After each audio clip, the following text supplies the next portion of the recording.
안녕하세요, 청취자분. 오늘은 자기애, 이 주제에 대해 좀 깊게 들어가 볼까 하는데요. 네, 안녕하세요. 루이스 A의 책을 비롯해서 여러 자료들을 좀 살펴봤는데, 스스로를 좀 부족하다고 여기는 마음 있잖아요. 네네. 그게 생각보다 큰 문제일 수 있다. 뭐 이런 얘기들이 있더라고요. 건강한 정신은 자기애에서 시작된다. 맞아요.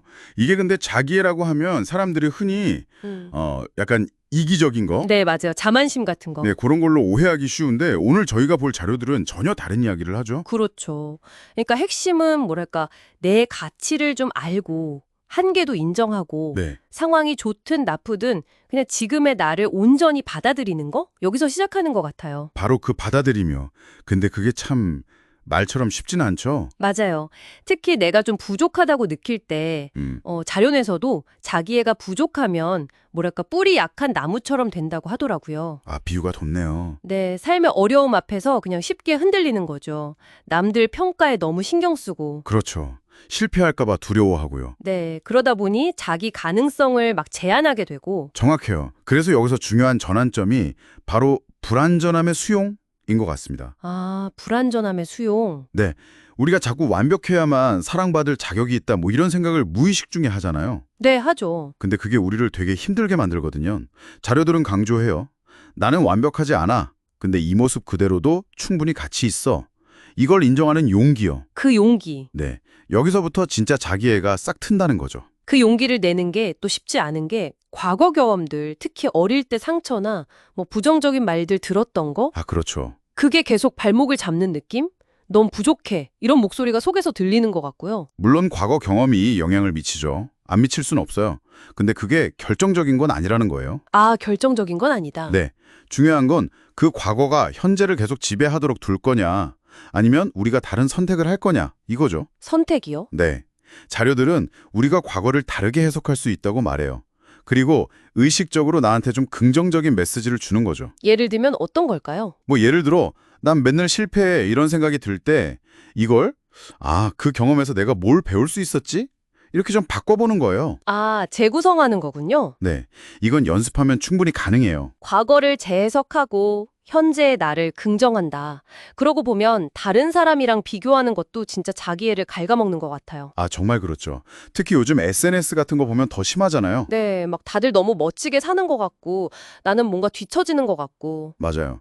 비교는 각자 자기만의 길이 있고 속도가 있다는 걸 잊게 만들죠. 네. 그래서 자료들도 남이랑 비교하지 말고 차라리 어제의 나랑 비교하면서 성장에 초점을 맞추라고 조언해요. 어제의 나. 네, 내가 어제보다 이만큼 나아졌네. 이런 작은 진전을 알아주고 격려하는 거. 이게 훨씬 건강한 방식이라는 거죠. 그렇군요. 그럼 이런 내면의 태도 변화를 어떻게 좀 구체적인 행동으로 옮길 수 있을까요? 자기애가 단순히 그냥 마음만 먹는 게 아니라 실천적인 거라는 점이 되게 인상 깊었어요. 네. 바로 그 점이에요. 자기애는 무슨 추상적인 구호가 아니라 정말 일상의 작은 선택들 속에 녹아 있는 거거든요. 일상의 선택들. 네. 예를 들면 내 몸이 하는 소리에 좀 귀 기울여서 건강한 음식 먹고 좀 충분히 쉬고 아, 기본적인 거네요. 그렇죠. 그리고 내 마음이 즐거워하는 거 있잖아요. 취미 활동 같은 거. 네. 그리고 나한테 좀 힘이 되는 사람들, 긍정적인 관계를 잘 가꾸는 거. 이런 게 다 자기애의 구체적인 실천인 거죠. 몸과 마음을 돌보는 거군요. 아, 그럼 감정은 어떻게 다뤄야 할까요? 뭐 슬픔이나 분노 같은 거 있잖아요. 소위 좀 부정적이라고 하는 감정들? 그것도 되게 중요한 포인트인데요. 모든 감정은 사실 자연스러운 신호예요. 나쁘고 좋은 게 없다 뭐 이런 거죠. 아, 신호다. 네. 그걸 억누르거나 외면하려고 하기보다는 그 감정이 지금 나한테 뭘 말하려고 하는지 좀 귀 기울여 보는 게 중요해요. 귀 기울인다. 네. 내가 지금 되게 지쳤구나. 아니면 이 상황이 나한테 좀 불편하네. 이렇게 알아차려주는 것만으로도 되게 큰 변화가 시작돼요. 그냥 알아차리는 것만으로도요? 네. 감정을 존중하는 게 결국 나를 존중하는 길이니까요. 아, 그렇군요. 나를 존중한다는 건, 혹시 그 건강한 경계 설정, 이것과도 좀 연결될까요? 오, 정확합니다. 거절 잘 못해서 내 에너지만 막 쓰고, 남들 기대에 맞추려고 나를 희생하고, 이런 경우 많잖아요. 진짜 많죠. 그래서 아니오라고 말해야 할 때 좀 용기를 내서 말하는 거, 네, 그 용기. 그리고 내 한계를 솔직하게 인정하고 이건 좀 도움이 필요해요 라고 말할 수 있는 거.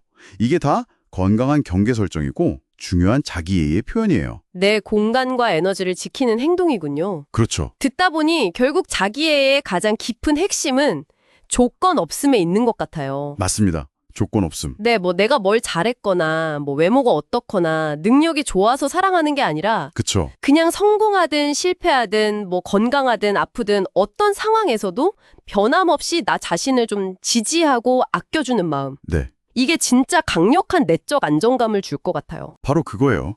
이 무조건적인 자기 수용이 있어야 내면이 흔들리지 않는 거죠.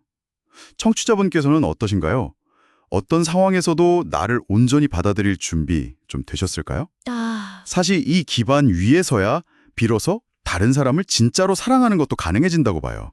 그 연결이 흥미롭네요. 나를 사랑하는 게 다른 사람을 사랑하는 능력의 기초가 된다? 왜 그런 걸까요? 내 안을 사랑이 좀 충분히 차 있으면요. 다른 사람의 성공이나 행복이 나를 위협하는 것처럼 느껴지지 않아요. 오히려 진심으로 같이 기뻐해 줄 수 있게 되죠. 질투나 비교보다는요. 네. 마치 그 성경 구절에도 있잖아요. 내 이웃을 내 자신같이 사랑하라.